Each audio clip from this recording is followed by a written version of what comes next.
Powered by Pipe TV.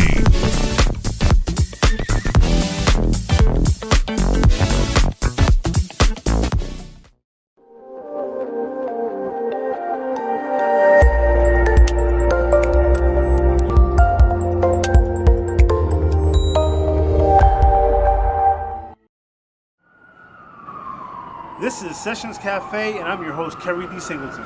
Today, we're here in Roxbury, Massachusetts, my hometown, here in Nubian Square at the Frugal Bookstore. We're going to have a great interview with Leonard and Clarrissa and talk about this wonderful bookstore that served the community for years. Let's go. I'm here at Frugal Bookstore, the home of Black community's biggest variety of books here in the Boston area. And it's always a pleasure for me to come back home and talk to Clarrissa and Leonard, and welcome to the show, you guys. Thank you for having us. Yes, it's definitely an honor to be able to come home and specifically to be in this space. Not only is it a haven for those of us who like to read, which should be everybody, but for those of us that still like to read books, hard books, it's a haven for African American culture. There's paintings, there's clothes, there's a lot more than books here at the Frugal Bookstore. Clarrissa, I'm going to start with you, ladies first. How did the concept for the Frugal Bookstore come to fruition? Well, we actually had a small section of books in a furniture store called Frugal Furniture in the Washington Park Mall. So there was furniture and books. And there was an opportunity, a space opened up within the same mall. Correct. And we just took advantage of that opportunity to have a standalone bookstore. Okay. Yeah. Leonard, books, of all of the businesses that you could have opened up in the Boston area, why did you select a bookstore, especially since the onset of the internet and most people, or many people, I don't want to say most people, many people now like to read their books online. Why books? Why books? I love books. It was happenstance. I was looking for employment, and I ran into a brother who worked at the furniture store. Okay, at the mall. At the mall, right? Right. At the Washington Park Mall. Well, Mall of Roxbury. Right. And he knew I was looking for employment and took me to Frugal Furniture where they were hiring. Okay. And he introduced me to the owner, and the owner happened to have, like Clarrissa said, this little section of books. Right. He asked me would I help him with his books. I thought he was talking about accounting. Okay. So I said, of course I would. And when I went in for the meeting, it was books. It was all these Lots books. of books. Yeah, lots of books with Black people on them. Mm-hmm. Something I had not seen in this city. Visited other cities I've seen it. Right. So it was just a good match. I like books. It was something that I could help him with as well, and we just took off with it. I want to add, because I've known you guys for several years now on a personal note, you have such a wonderful energy. Your chemistry together is awesome, and you definitely have a way with dealing with customers in terms of customers that want to find books that are rare. You guys seem very knowledgeable. It seems that you love the store. It's not just a business that you guys co-own. It's a love that you have, and certainly I get that from other people who have visited the store. What does Frugal Bookstore mean to you in terms of a place, a space? Clarrissa? So Frugal Bookstore we're a family. Our customers are part of the Frugal family, I always say, because they have definitely watched our children grow up from infancy all the way up to now. Our son is 12 years old. So we definitely wanted to have a place and create a place that was welcoming, was warm, that was for the community, right? So that when people came in, people were coming in to shop, but we know our customers by name, not all of them, but a lot of them. So we just want to really have a place where people can come and feel welcomed and be part of the family. Okay. And since you moved from your previous location several years ago at the Mall of Roxbury, you're here in Nubian Square. It's a centralized location. the largest transportation hub in the city of Boston. One of the things that I love about this place, and I want to turn this question over to you, Leonard, is that you have space where it seems people can have meetings and congregate, and children can come and have reading sessions. Do you do those types of things here at the Frugal Bookstore? Well, that's part of our makeup. Mm-hmm. That thing you said we have. Mm-hmm. You know, Clarrissa grew up across the street. I used to hang down here when I was coming up. So this has always been an area that, you know, we both frequented, you know, as we became adults. Mm-hmm. So it's we want to have a place where folks could come, like you say, have their meetings here. Folks gather here, sit down, have coffee. Not right now because of COVID, but there's plenty of times where we've had office signings. There was a speakeasy born out of this store. The Black Cotton Club. Oh, wow. It's the Black Cotton Club? Yeah, the Black Cotton Club. And we would clear the store out, and they would play live music, and people would get up and speak. You know, we've had meetings for Boston City Hospital with the sisters with their birthing classes. Wow, that's dope. All kind of you know, events that we've had here. You know, some of the biggest events were with the children. You know, you see the children come in here. This was their area here. We have a rug with toys they could play with. They don't even want to come see the books. They come in and play with the Legos.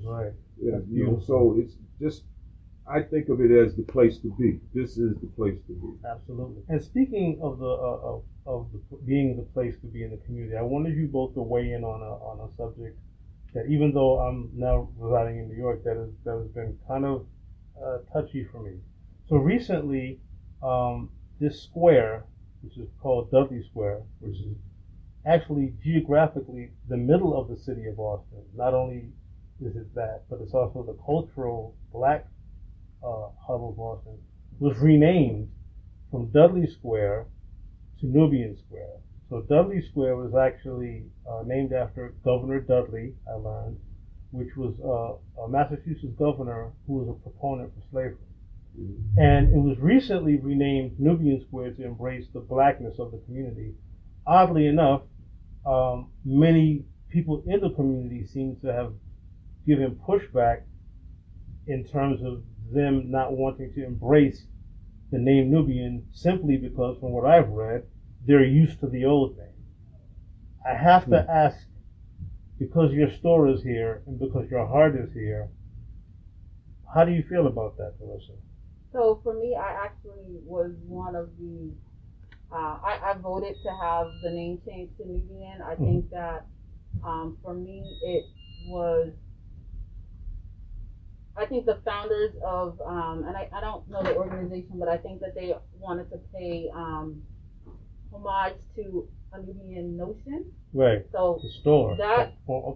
That's all I needed to know. Right. So Nubian Ocean was a principal store here in the black community that sold everything from incense to black Christmas cards. I dare say before your store came, they closed many years before you opened, but they were, I feel a lot that this is slightly very much like Nubian Ocean in terms of celebrating black culture. So yeah, that was super important. Absolutely. And actually, a Nubian Ocean was still open when we moved. Oh, I didn't know that. Okay. So this location that we're in, they used to have a bookstore. Right. This was where the records and the books. Yes, this exactly. was the extension. Right, so even just being in the space is just it's an honor because they definitely paved the way. They were around for like 50 years. Right. Everybody who knew Dudley knew Nubian Ocean, and so it was one and the same, basically, right? So that's why I voted to have it the name changed to Nubian Square, because I know that part of that decision was to, like I said, to honor and give tribute to a Nubian Ocean. Right. Okay. Then, what's your opinion on the situation? I'm one of them who still says down Dudley. Mm-hmm. So I don't know if I will ever say Nubian Square naturally. Right. It's still down Dudley to me. The whole name change, I understand it. I like you mentioned the history. I know the history. But with that name change, there has to be some imparting and some instilling of that culture, Nubian culture. Right. I don't see that down there. Yeah. So I'm still down Dudley. Okay. That's interesting. It's interesting that you got two positions. I love this store. I've always loved this store. What are some of the things that you would want people to know that this bookstore sells aside from just books? So for those individuals that might not be interested in visiting a bookstore just because they perceive it as a room full of books, what can you tell our viewers in closing on about what you have here? Well, we one of the biggest things we have here is local folk. We have a couple of folk who do artwork. Right. We have two people now who have created board games. No, one is a board game and one is a vocabulary game. Nice. You rap they give you this beat and you have to keep making up words. So it's a vocabulary game. It's called Rhyme Antics. Rhyme Antics. Yep. Nice. And then the newest one is an African game of pop culture called Sawa. Nice. Yeah. Tell me about that. Which is Swahili for it's good. It's great. Yeah, so that one is the board game, and it's just a trivia game based off of all of African pop culture. So whether it's music, whether it's I don't know, fashion, movies, all of that. Yes, It's everything just, Africa. Yeah. Right, nice. Everything. Well, I want to thank you so much, Leonard and Clarrissa, for having us here at Frugal Bookstore. It's just so much more to me than a bookstore. You guys are definitely family, you know that. And I appreciate you, I honor you, I support you, and I love you dearly. So thank you so much. Bro. Thank you so much. Since day Thank one. you. Yes, Yes, yes, yes. Thank you so much. absolutely. Thank you. All right. We're here at Frugal Bookstore in Roxbury at Nubian, aka Dudley Square. And make sure you stay tuned to Sessions Cafe. Have a great day. We had a wonderful interview at Frugal Bookstore here in Nubian Square in Roxbury. Shout out to Clarrissa and Leonard. Thank you guys so much for being on Sessions Cafe. See you next time. Hey, what's up? It's Keri D. Singleton, Sessions Cafe TV. Shout out to Kevon and shout out to Paul. We just had a great interview with Clarrissa and Leonard of the Frugal Bookstore here in Roxbury, Nubian Square, in my hometown of Boston, Massachusetts. I really love this store, so I was really, really elated that Clarrissa and Leonard allowed us to come in on their day off to film the TV show here in one of my favorite bookstores, which is also the home of both of my initial book signings for the Wanderers Game and Idol. So they've been part of the family. I've been part of their family for a long time. I just wanted you guys to check out a lot of the books that they have here that I like. Shout out to my brother Bobby Brown. This is his book. If you don't already have it, make sure you pick it up. It's called Every Little Step. I Have It at Home. Bobby Brown and the other gentleman from New Edition, with the exception of Johnny Gill, are from Orchard Park, which is a housing project that I can actually see right behind us. So definitely, pick up this book if you haven't already.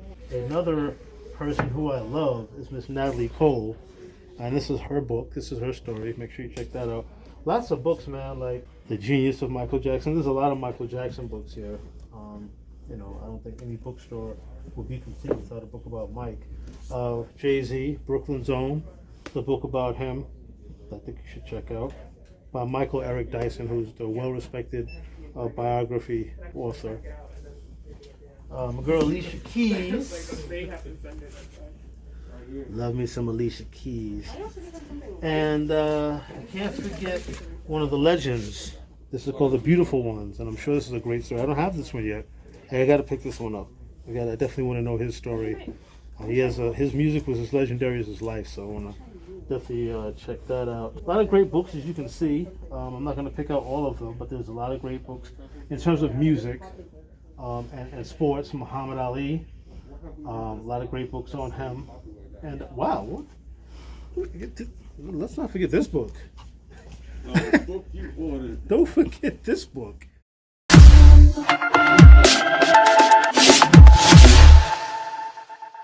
I'm getting really, really excited and salivating as I get ready to drink some cold brew here in Cortland Manor, New York with Nik Bucci.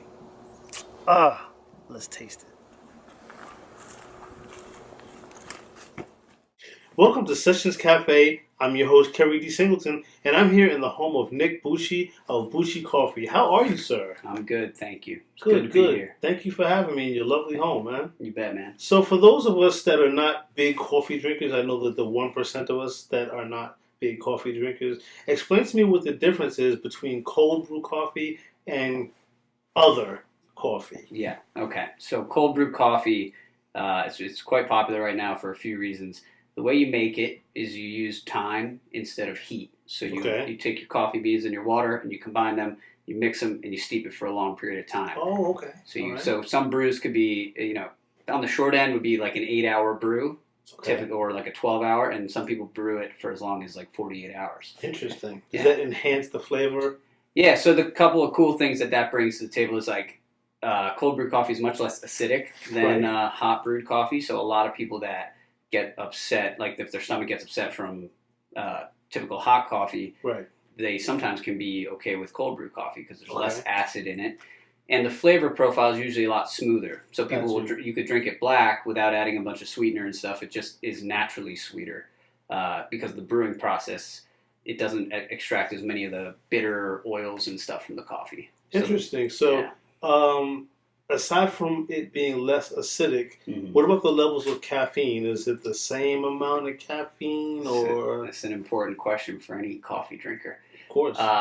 It can be the same, but also there's a good opportunity to have stuff really jacked up with caffeine and keep it in that nice smooth flavor. So the stuff I make is definitely high caffeine content. Okay. So you could drink, 6 to 8 ounces of it and get all the caffeine that you would get in like a larger 16-ounce iced coffee or something like that. Yeah. Wow. So you can make it very potent, which is cool.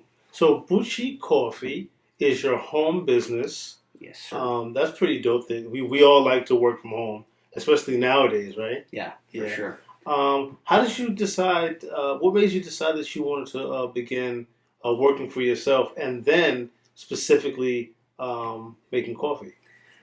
Yeah, so I got really interested in coffee specifically through some of my travels. I was traveling around and doing some photography and I was in Europe and different places, and a good friend of mine works with coffee. He does like coffee trading internationally, and I just kind of fell in love with it, learning more about the process, learning that coffee starts at a farm like any other crop. That's pretty unique.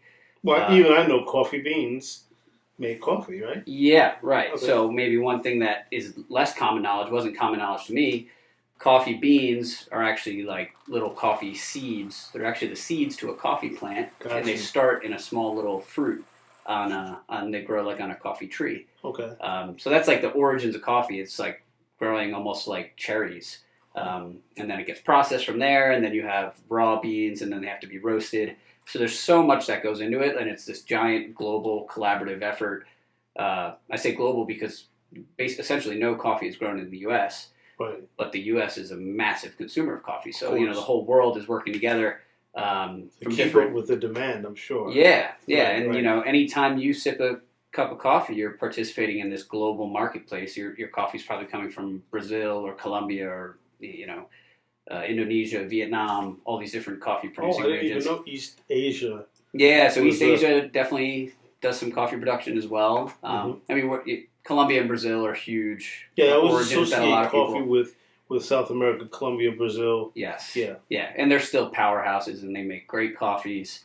Some really large farms that are making more like workhorse, not as high quality coffees. But these days, there's high quality coffees coming from all corners of the earth, which is what I think is really cool. And you can almost travel through experimenting with different coffees. And I'm a travel junkie. I'm a coffee junkie, so that's kind of part of my origin story for sure. I can't help but notice, Nik, that even when you say the word coffee, there's this glow and there's this smile on your face. Like, are you one of those coffee addicts who doesn't like to admit that he's one? I mean, I'm definitely at risk of being a coffee addict. Okay. Yeah, definitely, because I work with it, so I have so much of it around, and I'm obsessed with what I make, so Right. I'm drinking it a lot.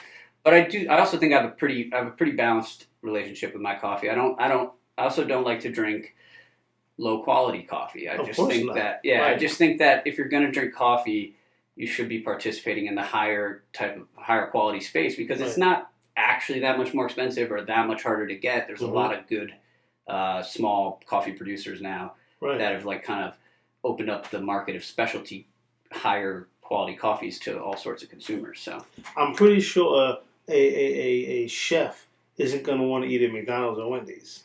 You know? that's true. So, it's kind of a Um, similar, What are your goals with Bucci Coffee? What are some of your short-term goals? Yeah, sure. Short term. So I just, with a small business, you're accomplishing goals every week. Right. I'm very happy with the fact that I just started to get my cold brew coffee in the mail. So I'm Nice. actually shipping that now. So it was a hyper local distribution right here in local shops here. Here in Cortland Manor, New York. Yeah, in Cortland Manor, Yeah, in yeah. Westchester, the Hudson Valley, maybe at Mhm. large. But so that's a good goal. I just started literally last week, so I'm still kind of ironing it Wow. out. Yeah. Okay. Paul helped me with some of that, with some packaging and stuff, and yeah. So I want to keep making sure that that's running smoothly, and then once that's running really well, I could kind of market it a little bit more and Right. expand my reach. But it's simple goals. I like what I'm producing now. Mhm. It's kind of just about finding creative ways to package it up Correct. and get it out to more people while making sure that the quality I never compromise on the Right, because quality. that's something that seems to happen a lot. Great restaurants are delicious. The food is delicious. Mhm. The restaurant becomes iconic, and then all of a sudden, the Yeah. quality of the food goes down. Yeah. Yeah. Speaking of business, of course, we're currently going through a pandemic. Yeah. How does that affect, or how has that affected your business? Yeah, it was interesting timing for me, like everybody else. I mean, nobody saw this coming. Right. I have a lot of people that have real brick and mortar businesses. Right. Friends of mine that have employees and rents and stuff like that. Yeah. I was pretty luckily positioned that I do it out of the home for now. I don't have employees, so honestly, I don't want to complain about my situation at all. It definitely threw me for a loop for my short term plans and things of I had a lot of plans of doing markets, Right. farmers markets, things like that, kind of in-person stuff. Right. That all got destroyed. But I'm an optimist. I think it helped me shift my focus to doing this mail order stuff and to doing more creative ways of distributing. So I consider myself lucky, honestly, throughout it. It did affect things, but I think we're gonna keep pressing forward. Yeah. And doing. I mean, it's coffee. Yeah. The saying that a person that owns a restaurant, well, of course that was before COVID, a barber shop, and a funeral home will never go broke. Yeah. Right. Yeah. So same can be said with coffee. Sure. Yeah. I mean, it is a fundamental It's a good. need Yeah, in this country. That's right. It's literally Globally. a need. Yeah. Yeah. Yeah. How can people get in touch with you if they want to? How can people get in touch with you? Yeah. Hopefully easily. I have a website for the Okay. business, buccicoffee.com. So that's pretty straightforward. I also have an Instagram page and a Facebook page and email. I mean, any way that's easy for people. The website's Social always media. a great place to start. Right, yeah. right. And, following along on social media is how I learn about some of the day-to-day stuff that I'm getting into or new offerings or just coffee ideas. So, so those main channels. And I love getting messages from people through Instagram and stuff. It's it's a cool community, I think that's what it's really for. Yeah, absolutely, for networking as well as community. Short story: I was about 20 years old. Horrible job doing some kind of bookkeeping or something to that effect. Yeah. Came into work super early. Felt the only way that I could get through this day was to do what I always hear people say that they do when they need a booster: drink some coffee. Have your coffee. I poured a cup of coffee that they had in the office. Yeah. No sugar. Mm. No cream, no anything. I drank it. That was my last time drinking coffee. That was about 28 years ago. I later found out it's not that right. it had everything to do with the fact that the coffee was burnt, whatever that meant. Yep. So to this day, I have not tried a cup of coffee. So I'm hoping that you'll make the exception, or you'll be the exception, and that the coffee that I'm going to try today will change my whole opinion on coffee. It's an honor. It's a big task too. I hope We're going to hold you to it. Yeah, I hope I blow your mind. All right. I do work real hard on this stuff, but yeah, all too often people can have those coffee experiences. Burnt, old, not good. And well, I'm looking forward to having a new perspective on coffee, Nik. Thank you so much for being on Sessions Cafe. I want to thank my special guest today, Nik Bucci from Bucci Coffee. And now I'm going to get a taste of this coffee on tap, cold brew. Let's see what happens after 20-something years. You get a look at the ice cube, it's huge. Let's see. Oh my God. I might have to start drinking coffee. Sessions Cafe. See you soon.